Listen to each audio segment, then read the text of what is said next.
We've made it to the end of winter, and there's plenty to do on the homestead to prepare for spring.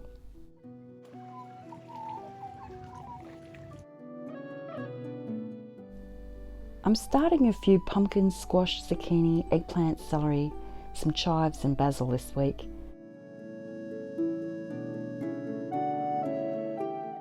My tomatoes and chilies have been moved off the heat and into the glass house. No eggplants have come up in this tray yet, but there's still plenty of time, and I'll be sowing more seeds regularly in the upcoming months, both in seedling trays and directly into the ground. But at least this is a good start on the spring seedlings. We're finally getting a beautiful sunny day, and I'm not going to waste a second of it, so I'm going to make a quick meal for dinner so that it's all organised and I can spend the day outside in the garden. I'm picking some sorrel to add to my meal that I have in the slow cooker.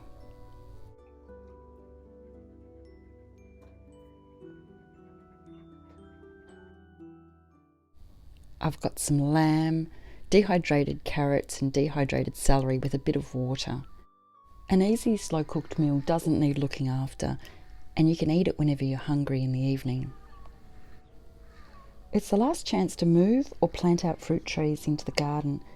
I planted the quince tree from a pot in the courtyard, and the wire is to stop the ducks eating the lower branches and the chooks from scratching up the loose soil around the base. It's always a good idea to keep a close eye on your garden. Last week this old crabapple tree looked fine, but yesterday I noticed the middle branch had rot, so an emergency operation was performed and the branch was cut out. However, I'll need to get a chainsaw in to remove more of this branch. It may be because of all the rain that we've had and it got wet feet and just rotted. Hopefully the rest of the tree will be okay. I've opened up the poultry coop garden bed, and the chickens are cleaning it up for me. They're eating the bugs, the plants, and loosening up the soil for me. The lily pillies that were growing in here weren't doing well. I think I planted them in too early. They were pretty small when I planted them in. I was hoping that they would grow and take over, but now they're in pots in the courtyard and I'll be able to look after them while they grow well. I'll leave the botanical name in the description below. It's a medium-sized cascading lily pilly with edible fruit. They're also Psyllid resistant, which is really important when you're buying lily pillies that you get a Psyllid resistant plant, because it's a lice that affects the lily pillies, and it's a nightmare when it comes in and affects your fully grown plants, especially if you've got a hedge of them, because it can cause great damage. Once the ducks see that the chickens have been in a garden bed, they have the confidence to go in and help clean up as well. One good thing about all of this rain that we've been getting is that I can actually dig a hole. I've been adding compost to this garden bed for a few years on and off, trying to build it up, as it was dead dirt when I moved in. Now it has good microorganisms and worms in it as well. It's alive again.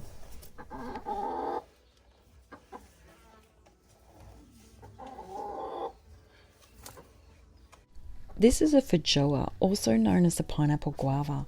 It's been in this pot for 21 months and it's grown really fast. It's ready to go into the ground and hopefully it will like this position. This is the easiest way I find to get trees out of pots. You're not working against gravity. I always try to loosen up the root ball as much as I possibly can, but this is variable depending on the plant and the root ball.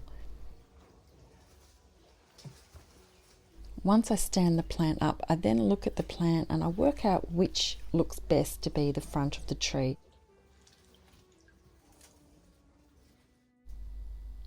There's always a front and a back to a tree. You just have to look at it to work out what you think looks best.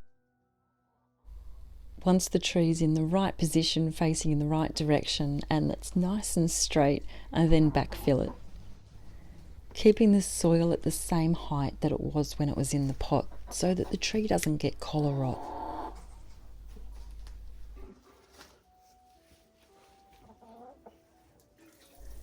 I then give it a good water so that it can settle all the soil around the roots. You could use a seaweed solution at this stage if you wanted, which is a root tonic, and it's not a fertiliser, and that will stimulate the root growth. You don't need to fertilise or give any food to the plant for at least 6 weeks once it's settled in. And I'm protecting it from the birds as well. Over the winter, some of the pond plants die back, and it looks a bit sad. Now that the sun is going to be shining again, the solar pond pump will be able to work, which is really needed to add oxygen into the water in the warmer months. The fish will be happy with this.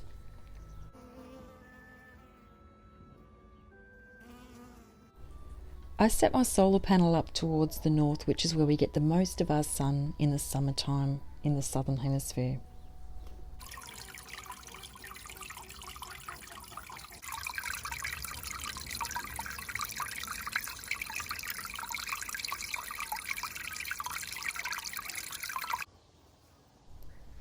This winter I've been focusing on creating improvements outside that will make my homesteading life easier.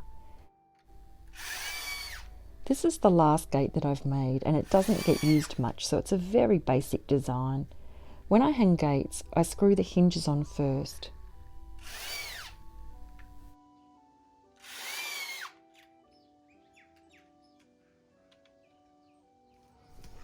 And then I lift the gate up and put it into position on some wood to lift it up off the ground so that there's enough clearance for the gate to swing open and closed without hitting the ground.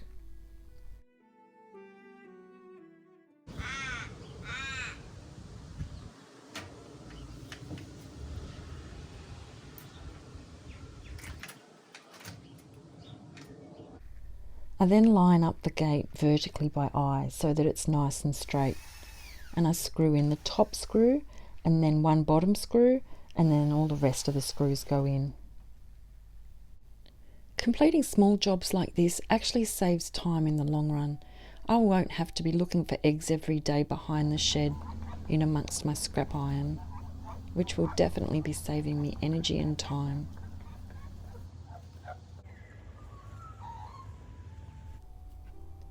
Repotting the tomato seedlings into pots in the sunshine doesn't really feel like a job on my to-do list at all.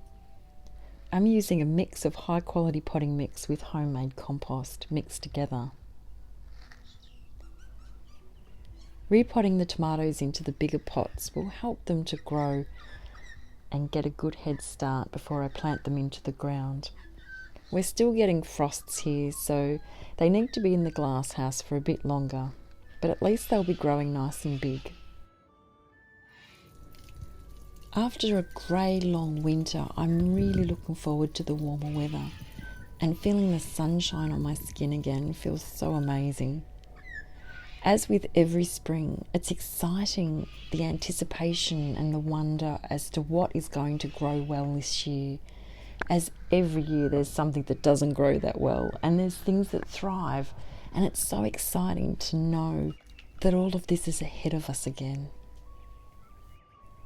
And while I try to find positive things about every season, as we head towards the very end of winter, I'm not going to be missing enduring a Wim Hof experience every time I have to use the bathroom. I'm not a fan of the cold, and I'm looking forward to some really warm, hot weather.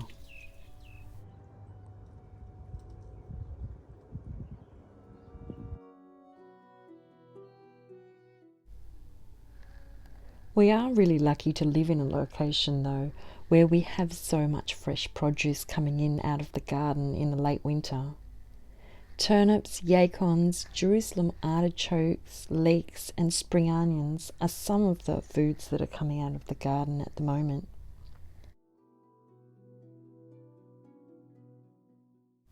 And in the next week I'll be needing to harvest all the Jerusalem artichokes that I can find so that they're not all springing up too close together. It's also getting close to the last chance to harvest the comfrey root at its prime. It's not for eating, it's for medicinal healing purposes. Comfrey root is really good for fast healing. You can use the roots and the leaves. I use it externally in poultices and also as a tincture.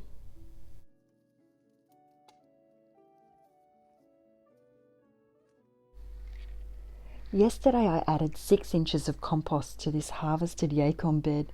It was full of worms, but they've all gone down into the garden bed to do what worms do and make the soil beautiful for the tomatoes I'm planning to plant here soon.